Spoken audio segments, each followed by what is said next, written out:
नमस्कार दोस्तों, एक नई क्लास में आप सभी का स्वागत है। इससे पहले हम कई क्लास कर चुके हैं CSIR डिस्क्रिप्टिव के टॉपिक पर, और आज हम और कुछ बेहतर तैयारी करने के उद्देश्य से यहाँ पर प्रस्तुत हुए हैं। और वो टॉपिक रहेगा संपादक के नाम पत्र कैसे लिखें, यानी संपादकीय पृष्ठ जो पत्र होते हैं उनको कैसे लिखा जाता है। इतना तो आपको पता ही होगा कि हर पत्र का कोई ना कोई प्रारूप होता है, और प्रारूप के बिना पत्र का कोई मोल नहीं है।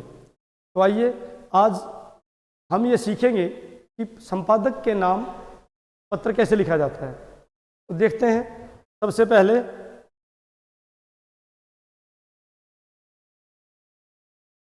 पहले बच्चों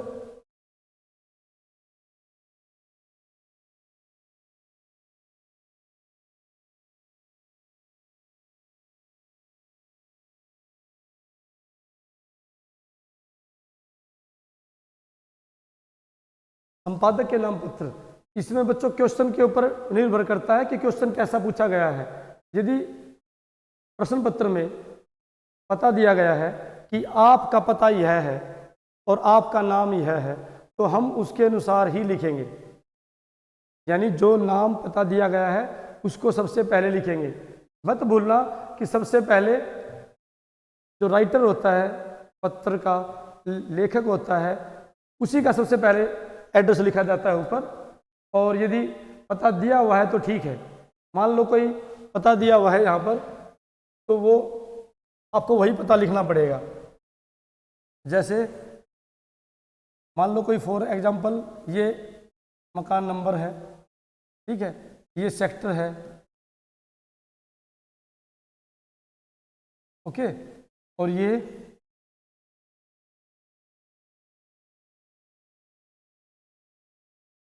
ऐसे आपको पूरा एड्रेस लिखना पड़ेगा। आपको परीक्षक जो है एक पंक्ति में एड्रेस लिख कर देगा, परंतु आपको वो तोड़कर 3 हिस्सों में करना है, 4 हिस्सों में करना है। जैसे सबसे पहले बिल्कुल आप मकान नंबर लिखेंगे, हाउस नंबर, फिर वो सेक्टर या कॉलोनी, उसके बाद कोई शहर आएगा। और यदि एग्जामिनर ने पता आपका नहीं दिया है तो उस स्थिति में आप क्या करोगे? तो उसके लिए बच्चों लिखा जाता है परीक्षा भवन। क्या लिखा जाता है? परीक्षा भवन। यानी वो परीक्षा भवन यहाँ बैठकर आप एग्जाम दे रहे हैं, CSIR का डिस्क्रिप्टिव परीक्षा का एग्जाम दे रहे हैं। और यहाँ पर आज लिखेंगे हम शहर। बस इतना पता। ये पता तो ये उस सूरत में लिखेंगे आप जब परीक्षक ने आपको पता दिया है। ये पता नहीं लिखेंगे, वही पता लिखेंगे जो आपके क्वेश्चन पेपर में दिया होगा। उसमें नाम भी दिया रहता है तो नाम भी वही लिखेंगे जो क्वेश्चन पेपर में दिया हुआ है। और यदि नहीं दिया हुआ है कोई एड्रेस, कोई नाम, तो इस तरह से शुरू करेंगे। तो आइए इसको दोबारा शुरू करते हैं। मान लो ये आपकी मार्जिन लाइन है ऐसे, तो सबसे पहले यहाँ पर तो पता आ जाएगा, सौ पता, सेल्फ एड्रेस। मान लो ये एड्रेस 3 पंक्तियों में आ गया। ये शब्द आप लिखेंगे नहीं, सौ पता, you will not mention this word, सौ पता। बस आप 3 लाइनों में, 4 लाइनों में पता लिखेंगे। वो पता के ऊपर निर्भर करता है कि पता थोड़ा एड्रेस बड़ा है तो 4 पंक्तियों में आ सकता है, नहीं तो 3 पंक्तियों में आ सकता है। और यदि परीक्षक ये कहे कि आप नई दिल्ली के रहने वाले मोहित मोहिता हैं, तो फिर आप एड्रेस केवल नई दिल्ली लिखेंगे, केवल नई दिल्ली, ठीक है, यहाँ पर नई दिल्ली। और यदि वो एड्रेस देता है कि लोधी कॉलोनी नई दिल्ली के रहने वाले हैं, तो आप लिखेंगे लोधी कॉलोनी नई दिल्ली। आप अपनी तरफ से ये नहीं जोड़ सकते कि इसका मकान नंबर भी लिखना है, ये नहीं जोड़ सकते, बिल्कुल नहीं जोड़ सकते, ध्यान रखिएगा। फिर इसके बाद आप दिनांक लिखेंगे, बिना पंक्ति छोड़े दिनांक लिखेंगे। दिनांक 26 फरवरी 2024। तो ऐसे बिल्कुल थोड़ा राइटिंग का भी ध्यान रखें बच्चों। राइटिंग के लिए आप बिल्कुल जो वर्ण है उनकी जो ऊंचाई है वो एक जैसी हो, तो राइटिंग अपने आप ही ठीक हो जाती है। तो इसके बाद आप पंक्ति लाइन छोड़ेंगे। हम पत्र लिख रहे हैं संपादक के नाम, तो यहाँ पर आएगा, अब संपादक का एड्रेस शुरू होगा बच्चों, सबसे पहले प्रति, या आप लिख सकते हो प्रतिष्ठा में।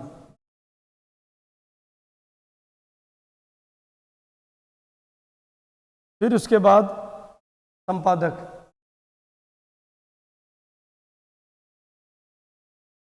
संपादक न्यूज़पेपर का एडिटर होता है, जिसकी पूरी जिम्मेदारी रहती है न्यूज़पेपर की खबरों को लेकर। तो यदि क्वेश्चन पेपर में मुख्य संपादक दिया हुआ है या प्रश्न पत्र में प्रधान संपादक दिया हुआ है या खेल संपादक भी होता है, जैसे पूरा न्यूज़पेपर होता है उसमें अलग अलग संपादक होते हैं।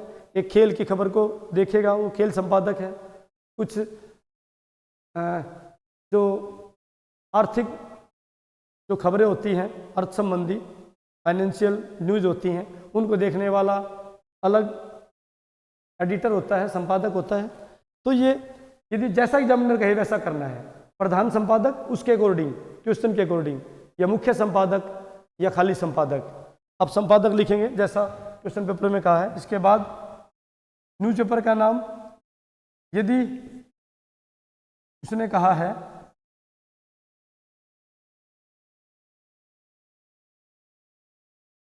यदि क्वेश्चन पेपर में दिया है कि दैनिक भास्कर समाचार पत्र के संपादक के नाम पत्र लिखिए, तो आपको दैनिक भास्कर लिखना है यहाँ पर। यदि उसने समाचार पत्र का नाम नहीं दिया तो आप किसी भी समाचार पत्र का नाम लिख सकते हैं, जैसे दैनिक जागरण, दैनिक भास्कर, नवभारत टाइम्स, हिंदुस्तान, कुछ भी। और आप ये भी लिख सकते हैं दैनिक समाचार पत्र। ये तब लिखना है जब एग्जामिनर ने समाचार पत्र का नाम नहीं दिया है। और इसके बाद शहर, ये शहर भी आप तब लिखेंगे जब एग्जामिनर ने कुछ नहीं दिया। पूरी बात सुनिए, क्या करता है एग्जामिनर, वो इस तरह से बोलता है कि आप इस पते के रहने वाले ये व्यक्ति हैं, जनसत्ता के संपादक के नाम के पत्र लिखिए, जनसत्ता के संपादक के नाम पत्र लिखिए। तो कैसे लिखेंगे, तो उसमें न्यूज़पेपर का नाम तो उसने दे दिया, वो कहाँ से पब्लिश होता है ये देने के लिए क्या करोगे आप, शहर लिखेंगे। यदि वो खुद कहता है कि दैनिक भास्कर मुंबई, दैनिक जागरण कोलकाता, तो आप कोलकाता लिखेंगे।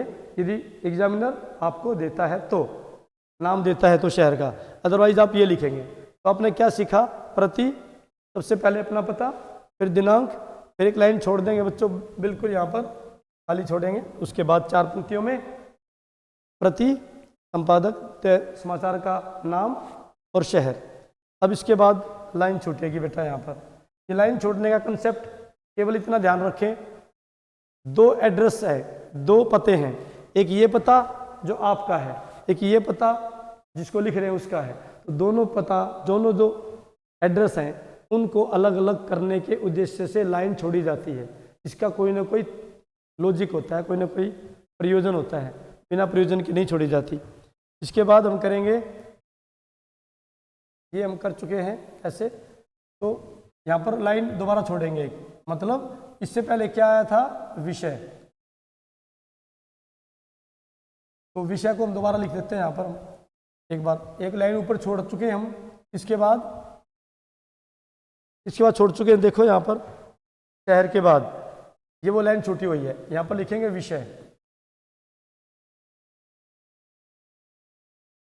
विषय लिखेंगे जो क्वेश्चन पेपर में दिया होगा। विषय हो सकता है बढ़ती महंगाई, या महिलाओं के प्रति बढ़ते अपराध, या लोगों में घटती सहनशीलता, कोई भी विषय हो सकता है। याद रखें, कोई सामाजिक विषय हो सकता है, जो समाज के लोगों को जो समस्या सामने आ रही है उस पर हो सकता है, या फिर कोई आपकी व्यक्तिगत समस्या भी हो सकती है।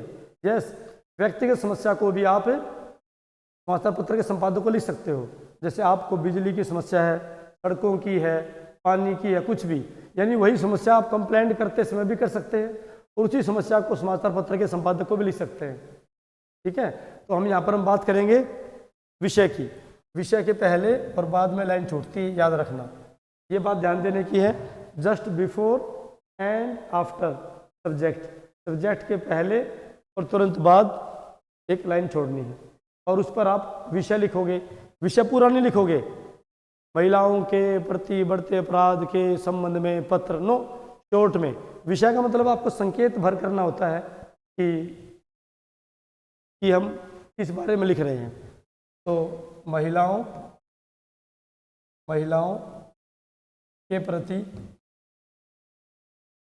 बढ़ते अपराध। यदि एक पंक्ति में नहीं आता है, वैसे तो आ जाएगा एक पंक्ति में, एक पंक्ति में विषय नहीं आता है तो दूसरी पंक्ति का इस्तेमाल कर सकते हैं। कोई हार्ड एंड फास्ट रूल नहीं है कि नहीं कर सकते।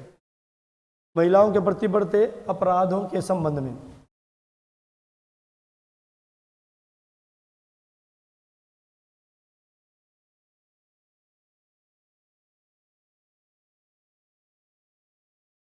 अपराधों के संबंध में या अपराधों के संदर्भ में।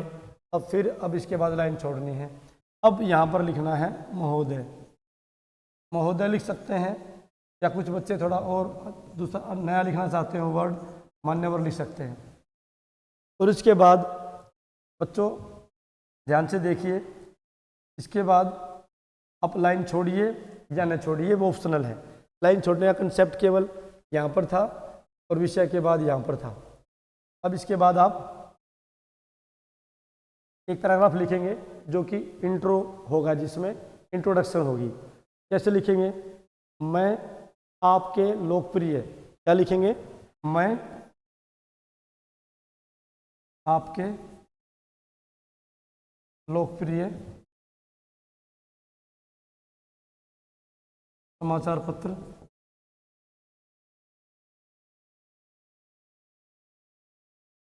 या थोड़ा और एडजेक्टिव और विशेषताएं लगा सकते हैं कि मैं आपके लोकप्रिय एवं प्रतिष्ठित समाचार पत्र के माध्यम से, मैं आपके लोकप्रिय समाचार पत्र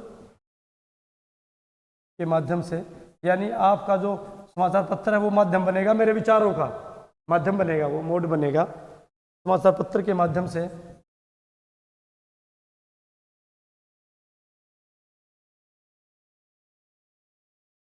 समाज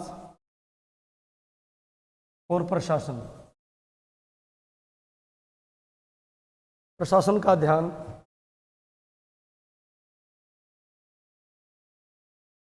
बेटा, यही पंक्ति दोबारा रिपीट करेंगे। प्रशासन का ध्यान महिलाओं के प्रति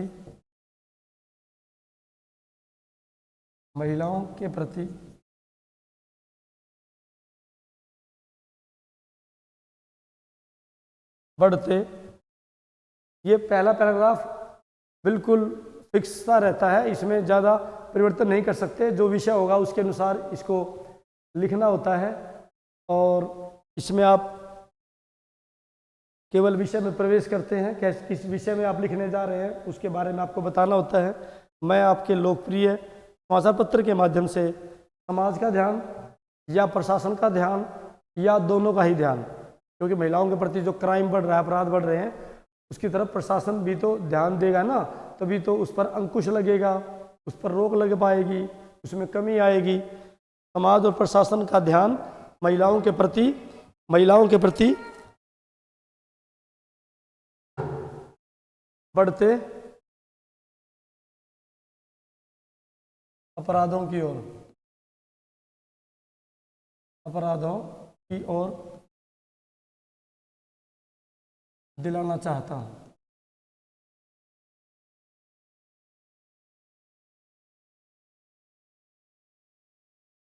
यस स्टूडेंट, थोड़ा और बेहतर बनाने के लिए आप लिख सकते थे कि ध्यान आकर्षित करना चाहता हूं, अपराधों की ओर ध्यान आकर्षित करना चाहता हूं, थोड़ा और बेटर लिख सकते हो। ये बच्चों अब पहला पैराग्राफ पूरा हो गया। इसके बाद आप यहाँ पर पूरा विषय वस्तु लिखेंगे, पूरी विषय वस्तु, यानी इसका कंटेंट आएगा लेटर का। वो सब बच्चों का अलग अलग हो सकता है, हर विद्यार्थी का अलग अलग हो सकता है। सामान्य रूप से लिख सकते हो आप, इसमें कोई ज़्यादा डेटा देने की ज़रूरत नहीं होती, आंकड़े प्रस्तुत करने की आवश्यकता नहीं है। आप बता सकते हो कि सामान्य रूप से कि महिलाओं के प्रति अपराध समाज में बढ़ते जा रहे हैं। जो मैं बातें आपको बता रहा हूँ, इनमें से भी बातें लिख सकते हो, या अपनी तरफ से भी आप महिलाओं के प्रति जो अपराध बढ़ रहे हैं उनको आप देखते ही होंगे, सुनते ही होंगे, समझते होंगे, तो उनके बारे में आप पूरा एक पैराग्राफ उनके ऊपर लिखना है। यहाँ पर ये मैं कैसे बता रहा हूँ, सुनिए ध्यान से, कि आए दिन महिलाएं जो हैं वो किसी न किसी अपराध महिलाओं के प्रति देखने को मिलते हैं। महिलाएं रात की तो बात ही छोड़िए, दिन में भी सुरक्षित नहीं है, चाहे वो कामकाजी महिलाएं हों या स्कूल कॉलेज में जाने वाली लड़कियां, सभी कोई न किसी अपराध, किसी न किसी जो असामाजिक तत्व होते हैं उनकी शिकार होती रहती हैं। ये अधिकतर जो मामले हैं ये कॉलेज, स्कूल, उसके आसपास देखने को मिलते हैं। महिलाओं, आए दिन समाचार पत्रों में महिलाओं के प्रति दुष्कर्म, मारपीट और छीना झपटी की खबरें भी देखने को मिलती हैं। महिलाएं डर के साए में जीने को मजबूर हैं। तो इस तरह की बातें आपको और भी 2-4 लिखनी है जिससे कि आपका विषय बहुत पक्का बने, यानी आपको महिलाओं के प्रति जो अपराध हो रहे हैं ना उससे जुड़ी हुई बातें लिखनी है। तो इसमें आप पूरा एक पैराग्राफ लिखें और इसी तरह की बातें, बिल्कुल सामान्य बातें, चाहे तो आप आंकड़े दे सकते हैं, यदि आपके पास है तो दे सकते हैं कि कितने अपराध कौन से शहर में या देश में, कितने प्रति मिनट कितने महिलाओं के प्रति अपराध सामने आ रहे हैं। ये बातें आप इसमें लिख सकते हो। दूसरे पैराग्राफ में ये बेटा पूरी बातें आएंगी। तीसरे पैराग्राफ में फिर आप क्या लिखोगे, ये तीसरा पैराग्राफ में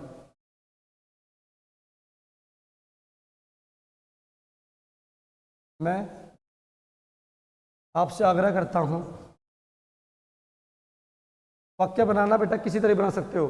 मेरा आपसे निवेदन है, मैं आपसे आग्रह करता हूं, मेरा आपसे आग्रह है, कुछ भी लिख सकते हैं। सेंटेंस स्ट्रक्चर ठीक होनी चाहिए। मैं आपसे आग्रह करता हूं कि आप जनहित में, जनहित का मतलब in the favour of public, जनहित में मेरे विचारों को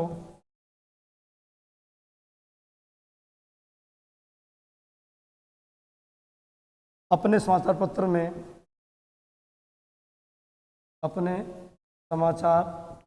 पत्र में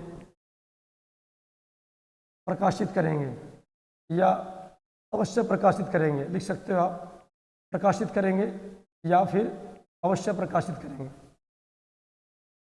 प्रकाशित करेंगे।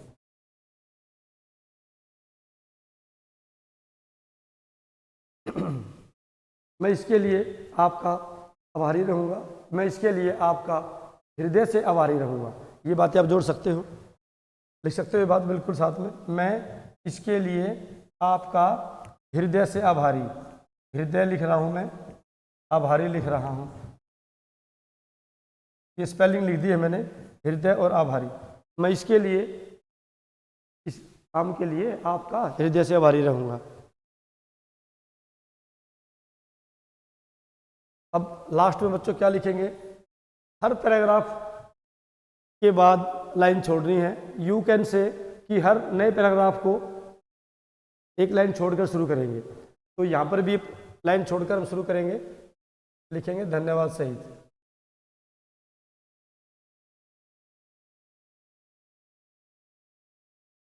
यहाँ पूर्णविराम आएगा बच्चों।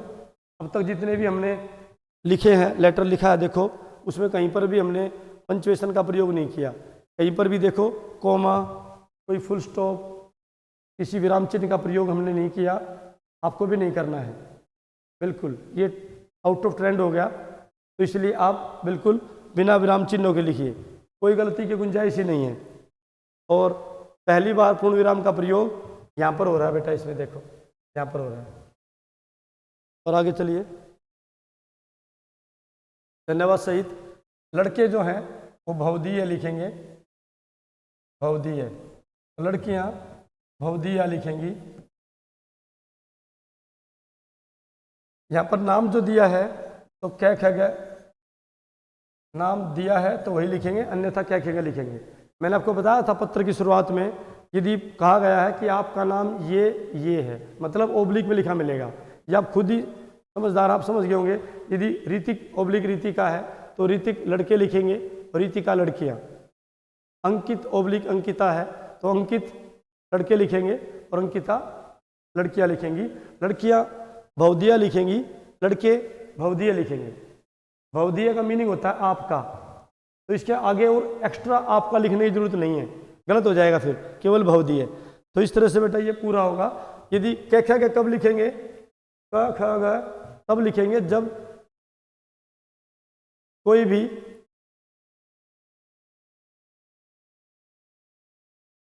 नाम न दिया हो। तो इस तरह से बच्चों ये लेटर पूरा होता है। 20 मार्क्स का आपका पत्र आएगा 20 अंक का। तो ये पत्र आएगा 20 अंक का होगा। तो 20 अंक में 5 अंक तो आपके फॉर्मेट के रहेंगे। फॉर्मेट ड्राफ्ट जो ऊपर का जो मैंने बताया था आपको, प्रारूप भी जिसे कहते हैं, प्रारूप, उसके 5 अंक रहेंगे। प्रारूप के 5 अंक रहेंगे, ठीक है जी। और जो कंटेंट है लगभग 10 अंक कंटेंट के रहेंगे। जो विषय वस्तु है, जो विषय वस्तु है लगभग उसके 10 अंक रहेंगे। ये 1-2 नंबर ऊपर, 1-2 अंक ऊपर नीचे हो सकता है। ध्यान रहे रेलेवेंसी टॉपिक की बनी रहनी चाहिए, यानी जो टॉपिक पूछा गया है उसी पर आपको लिखना है। ये बात मैं आपको हर वीडियो में बता रहा हूँ, बहुत ध्यान से सुनने की बात है। और इस तरह से भाषा की बात हम करें, भाषा और वाक्य तो 5 नंबर इनके हो गए। तो इस तरह से पूरे ये 20 मार्क्स होंगे। यानी भाषा वो देखेंगे, भाषा में त्रुटियां तो नहीं है, भाषा में देखेंगे कि वाक्य संबंधी अशुद्धियां तो नहीं है, क्या वो जो विचार है स्टूडेंट के वो अपने डिलीवर कर पा रहा है, व्यक्त कर पा रहा है, नहीं कर पा रहा है। और विषय वस्तु में देखते हैं जो टॉपिक के अनुसार लिखा है या नहीं लिखा है। इस विषय वस्तु में ही प्रासंगिकता देखी जाती है, रेलेवेंसी चेक होती है टॉपिक की। तो बच्चों उम्मीद है कि आपको ये समझ में आया होगा। डेली हम इस तरह से बताएंगे आपको। हर औपचारिक पत्रों में भी 6 टाइप होती हैं पत्रों की, उनमें से प्रतिदिन एक आप डिस्कस करेंगे फॉर्मेट, ताकि आपको याद हो जाए, फिर रिपीट होता रहेगा।